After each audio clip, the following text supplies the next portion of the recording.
Hi, I'm Lisa. Welcome to my glass studio. I would like to show you how to cut glass. Cutting glass sounds like it might be kind of scary, but it's not. It's really very easy and a lot of fun. You start out with a glass cutter. This is called a pistol grip glass cutter. It has that name because it kind of has the shape. It has a little knob right here, which is where you put oil into the reservoir right here if you wanted to. This is the cutting head right here. There's a wheel right here that won't hurt you or cut you. It should roll right there. This little tiny wheel should roll. There's a little screw right here that holds this cutter onto this handle. It has a spring in here. It should have a little bounce to it, and it should pivot a little bit. All those things help you when you're cutting art glass, which can sometimes have a little bit of texture more than just plain window glass. Window glass is oftentimes a little thinner than the material we're using when we're doing fused glass. So all those little features make this a better cutter. Also, the wheel on this cutter is carbide steel. What that means is it lasts a long time, and you can kind of be a little abusive to it, and it still cuts really well. The glass cutter you would buy at your home improvement store is just plain steel. Those wear out after like 50 different scores. They're a very inferior tool. So when you look at the one at the home improvement store and it's like $2, and you look at this and it's like $50, there's a reason. This is a much more improved, higher quality piece of equipment. If you intend to get serious about your glass cutting, you want to get a good cutter because it's in your hand all the time. And this good cutter will definitely improve the size and shape of your pieces and the ease at which you can cut your glass. So this is a glass cutter. This is a grozing plier. A grozing plier is flat on the top. This part of the plier is flat, and this part has a curvature to it. We use these pliers to peel off the scrap glass or the excess material that we're removing from the piece of glass that we actually want for our artwork. These are running pliers. Running pliers, they have a screw on the top. These are called metal running pliers because this portion is metal. They have two little rubber covers on the edge of the pliers. You just use them like this. You'll notice if you look at the edge, there's a curvature to that edge. There's a line on the top. I always put an X on the top, or maybe sometimes my initial, to indicate that this is the top of the plier. And what we do is we line this line up with the score line. A score line is the lines that you make with your glass cutter on the glass. That score line is what you want the glass to follow and break accordingly on that shape, whether it's straight, whether it's curved, whether it's round, no matter what the shape is. So we take this line, we line it up with the score line, and then we take advantage of that curvature, we gently squeeze, and the glass breaks along that score line. A good score line is one that is consistent in pressure from beginning to end. And you create a good score line by using your wrist, your elbow, and your shoulder all together. The score doesn't come just from your hand, it comes from this whole upper portion of your body. So I'm going to lay the cutter on top of the glass. I'm as close to this edge as I can be without falling off backwards. And I'm going to apply a even pressure all the way across the glass. Now listen, this should have a nice, beautiful little singing sound. And I'm going to lift up just before I fall off the glass over here. See this line right here? That's called a score line. So how to make a good score line? Consistent pressure throughout the entire thing. If your pressure lets up somewhere along the way, then that glass is going to veer off and break in a different direction. The whole idea is to be in control of the size and shape of this glass and in control of how the glass breaks. Now, because this is just a straight cut, I'm going to take my running pliers. I'm going to line up this line with the score line.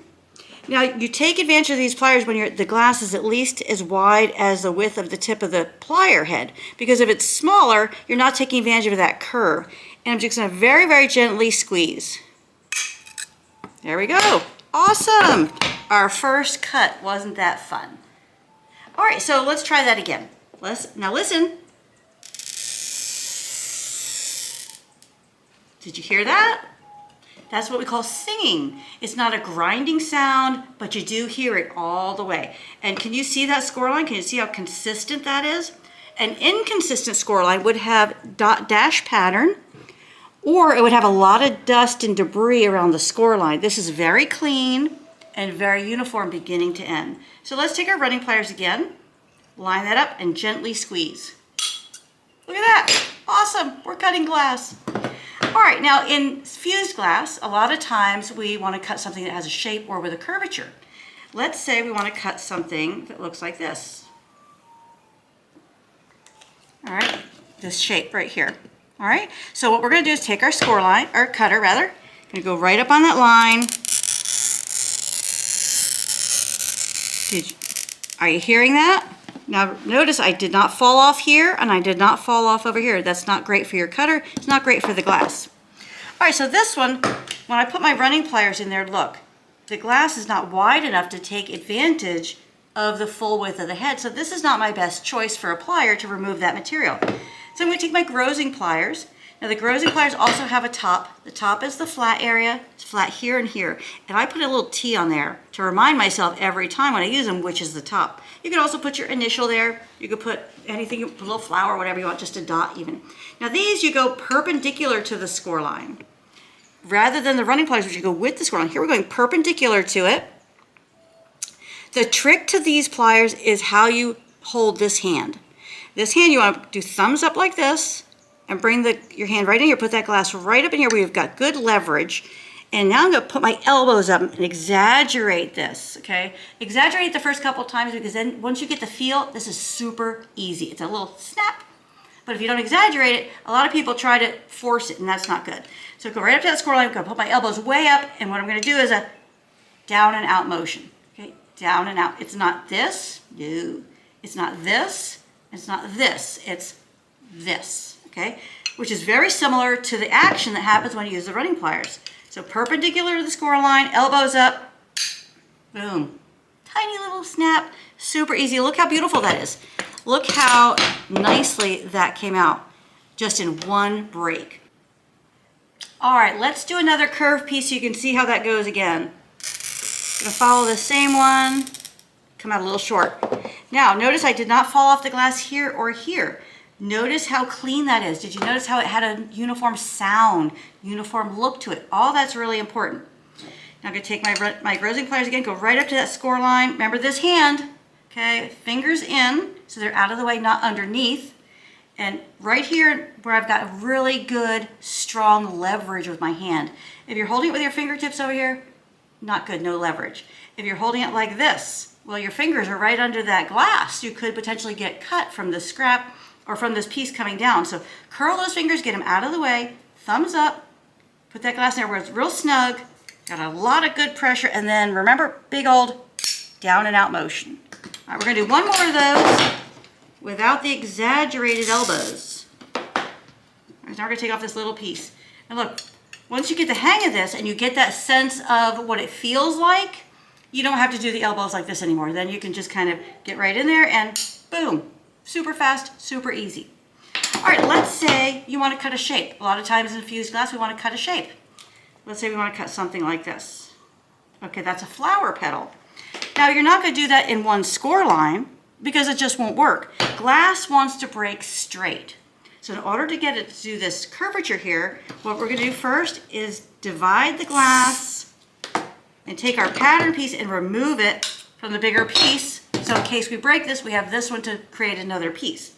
All right, now with a series of score lines, we're going to cut this shape out. There's a little bit of a curvature here. So I'm going to go along here and then straight out. Glass wants to cut straight. So what I'm going to do is try to manipulate it and get it to go around this curve by doing a series of score lines. Here I'm doing a series of relatively straight pieces to get this curvature out. So it's okay to do multiple score lines in order to get a specific shape. Now here, I can use my running pliers and it's the best choice because the glass is wider than the tip of the plier. Gently squeeze, look how beautiful that is. Now here, it's still wider than the plier, so I can do that. Here it's a little tricky, but we can still do it. And here, and then here, and look at that. Look at that cool shape. Now, we've got some points on here. Anytime you have two scores come together, it's consistent with having a little point on there. But we want the shape to be round.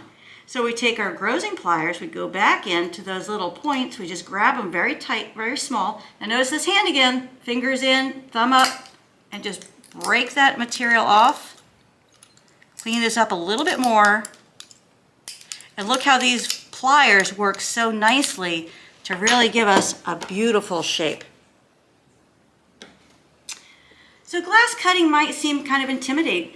I very, very rarely get cut with the glass. What you want to do is handle it from the side. You never run it along your hand or anything like that. You always hold it from the side. Like this piece, we kind of hold it from the middle. You kind of avoid holding it by these edges. We would take this over to a tool and grind it. Grinding the edge would smooth it out, give it a better edge quality, and make it a better shape so it fits better with the pieces next to it. And it makes your pieces more uniform, which is generally what we're looking for. So glass cutting is a lot of fun. It's really, really easy, and you can make some beautiful pieces of art. Wasn't that fun? Glass cutting is a lot easier than maybe you thought, and it is a lot of fun to do.